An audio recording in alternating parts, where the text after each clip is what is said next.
A couple of your statements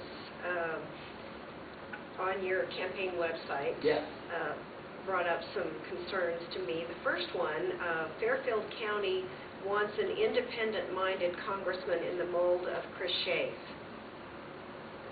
And what did that bring up concern for you? Because I think he lost the election because he was a rhino. Now, you may disagree with me, but I think he went to D.C. with integrity, and the longer he was there, the more he was willing to compromise and the less he was willing to stand on principle.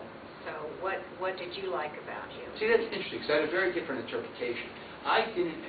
Chris Shays is a lot more liberal than I am, but I think he did stand on principle. I think he honestly believed everything he voted for. And you asked the question before about standing for unpopular things. Chris Shays stood for the Iraq War when it was going bad, when it was very unpopular. I respect politicians who stand up for what they believe in, even if I don't agree with them. And it's one of the things, we were talking about it before, with guys like Jim Himes who want nationalized health care. I would respect them more if he came out and he said, I want government to take over health care, instead of lying and saying, oh, this is only a public option that's, it's not going to impact your health insurance and you're not going to pay any more money. So the reason I like Chris Shays is Chris Shays, even if I disagree with him, and I disagree with him on a whole bunch of things, would stand up and say what he believed in, even if you or I or anybody else disagreed with him. And I expect that in politicians. Okay. Maybe I have a different connotation to the word moderate, but it puts up red flags in my mind.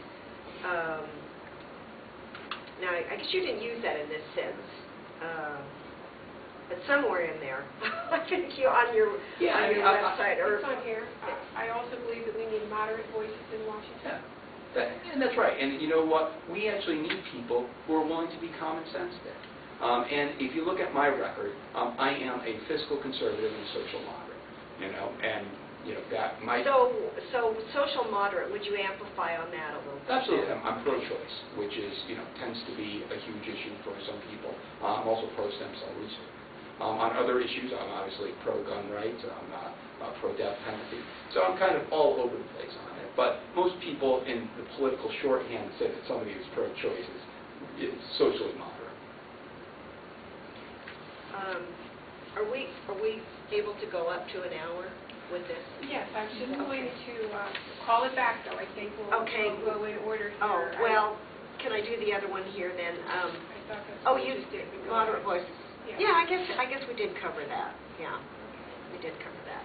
So we do have about 10 more minutes. I'll give you the opportunity to do follow-ups. I will start it if you don't mind, and then we'll just go around the table. You get a chance to think for a minute if there's something along the way that you would like to add.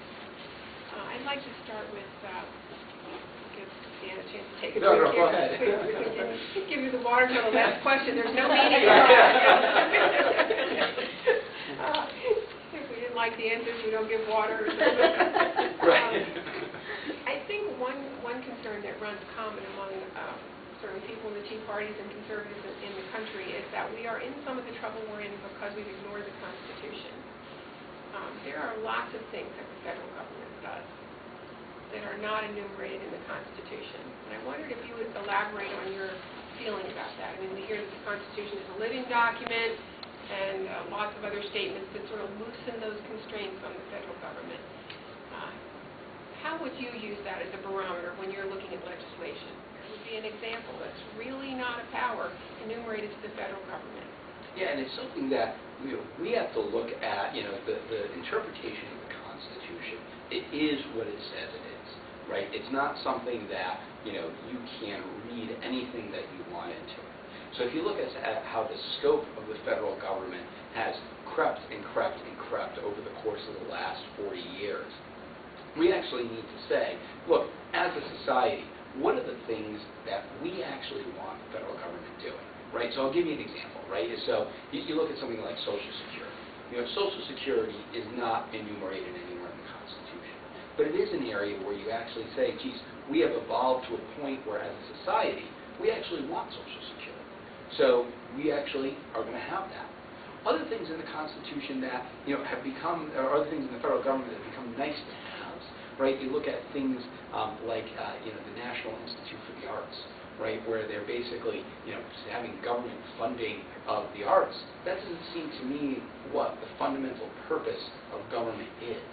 And so you need to look at, when you're talking about government funding, what are the things that are actually kind of essential to what we want our federal government to be as a society, versus what are the areas where it's just creeping in things that, we'd like to spend on these things, but they're not really the core function of government. Do you think that you can continue doing that without adjusting the Constitution? In other words, you're allowing what you agree with, what you're saying some other things are bad, and I might agree with your opinion. Right. There's going to be a guy across the aisle with a whole different idea about what's allowable and what's not. So you're still stepping outside the Constitution. You're willing to do that. And you know what? And maybe I am. I mean, I think the question is, talking about something as fundamental as Social Security, which I think everybody in this room would say we agree with. It's been around for 70 years. To say, geez, it's going to be abolished tomorrow unless we pass an amendment to the Constitution, I just don't think that's realistic, right? Social Security is here. Everybody wants it. So that's an area where I think it is now part of the fabric of government. Much of what we do is not, right? I'm using a very fundamental example to draw what I think is, getting to the heart of your question is, I do believe we need the Constitution is what it says it is. But there are things that have happened historically that we've all accepted. And if we want to do an amendment to the Constitution, great.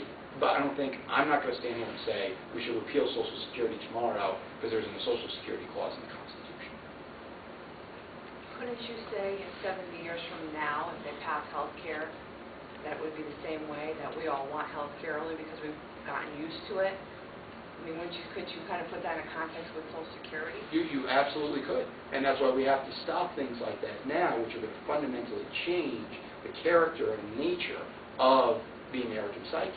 I think most people would agree with, and I think they would agree with it back in the 1930s and before, is that we want to make sure that the elderly, that the poor are taken care of as a society. We want that, right? That's the right thing to do. Health care, we want health care to be affordable. But we don't want the government running our health care.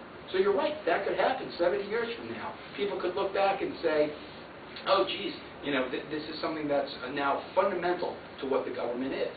That's why things like this election are so important. Because if we don't want that to happen, we have to stop it now. Because 70 years from now, if it happens, nobody's going to be talking about repealing it. Just like nobody would talk about repealing Social Security today. So if I could push you one step further on that, you said in answer to the question, do you believe the state has the right to nullify a federal law? Suppose that's restated.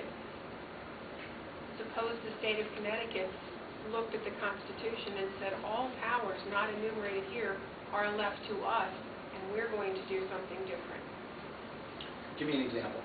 We're going to have our own health care here. We're going to have health care laws under the state of Connecticut. They could be anything. We're not going to do anything. It could be we can have our own, but... And this might be, because I understand the premise of your question, it might be an area but we might be in disagreement about how the 10th Amendment is implemented, right? Because I don't believe each state has an arbitrary right to ignore the laws of the United States. They don't, right? Connecticut can't say, well, we're going to pick and choose these laws we like, and Texas is going to pick and choose these laws we like. What we need to make sure is we're electing federal representatives who are going to honor the 10th Amendment, who are actually going to say the federal government has no business in these areas and reserve it back to the states. Because I honestly think that we fought a civil war over the issue of whether states could nullify laws of the federal government, and we've decided quite violently that they cannot.